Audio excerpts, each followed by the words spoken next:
Well, good morning. Happy Friday to you. I wanted to talk a little bit more about GeoChatGPT.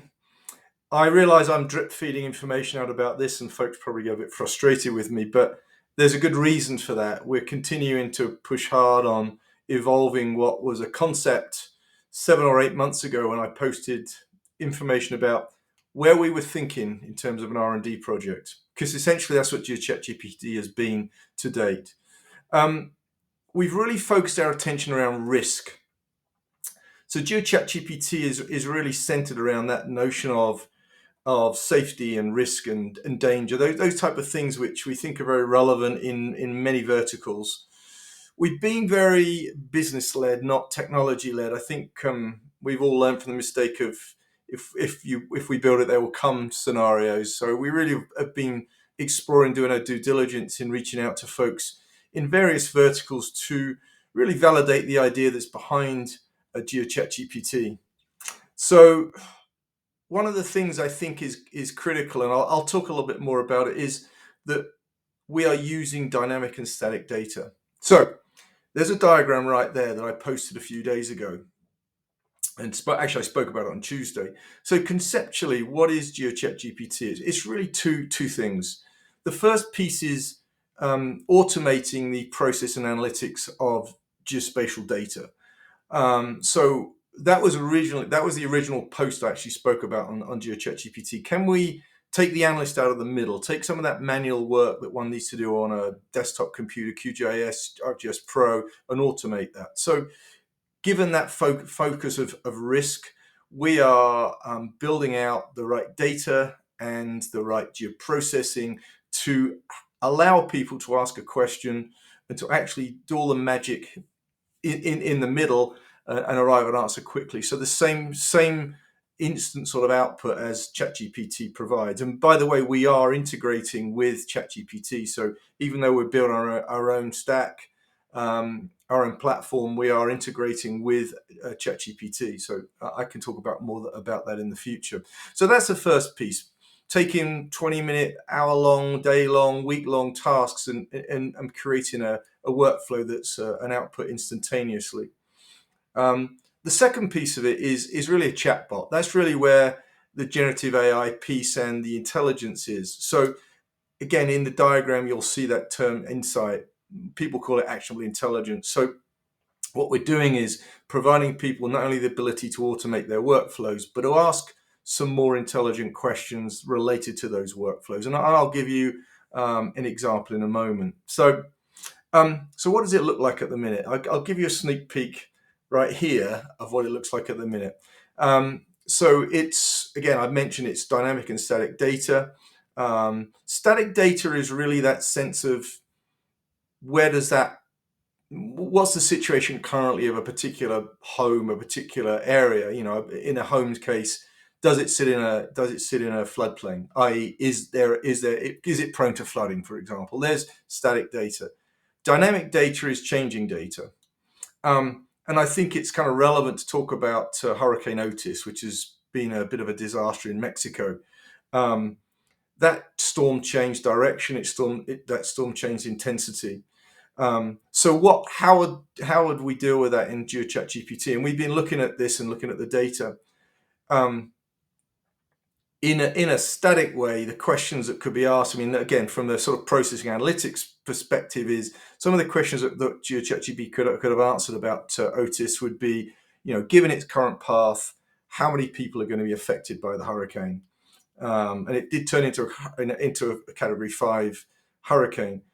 You could ask other additional questions within that population that are going to be affected. How many are children? How many are folks that are older, that are not able to get out of harm's way quickly? So there's a whole bunch of questions that involve analyzing data and analyzing. We're doing that analysis, process, and analytics.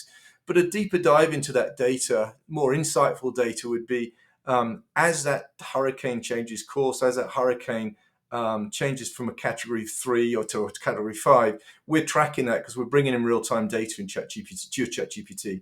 So a question that might be asked is if the hurricane has changed direction and its intensity is increased, what should our evacuation plan be? And I mentioned this earlier on Tuesday in a different example, but Otis is kind of a good one. So we can, within using leveraging AI and generative AI, allow people to ask that simple question and process the data, the dynamic and static data, to come actually up with answers to that question. We could build an evacuation plan based on that new path, that new intensity. So it's it's really that twofold thing that GeoChatGPT is really looking at is, can I define risk now in a static way? And can you give me intelligence via a chatbot on what I should do next? Can you build out things that allow me to take action quickly to change the outcome of what is a high risk event? So those are the sort of some of the key elements of what GeoChatGPT is. I think that, and as we look ahead, and again, we are still in that phase of building things out and exploring and doing that. We're still very much business led. So I've been reaching out to various folks, asking about use cases, and so folks that may be watching this have probably had text reach out from me to ask some of these questions, because we think that risk is a wide area. There's lots of places that we could go to apply GeoChatGPT. We've isolated two particular high value areas that we're very much focused on, but we're obviously exploring other areas. So where are we now and where are we going? I think that we are now at the end of the R&D phase. We pretty much validated the idea, the concept. We've built out proof of concepts here. We've got them in front of folks. So we're now in that phase where we're going a lot deeper.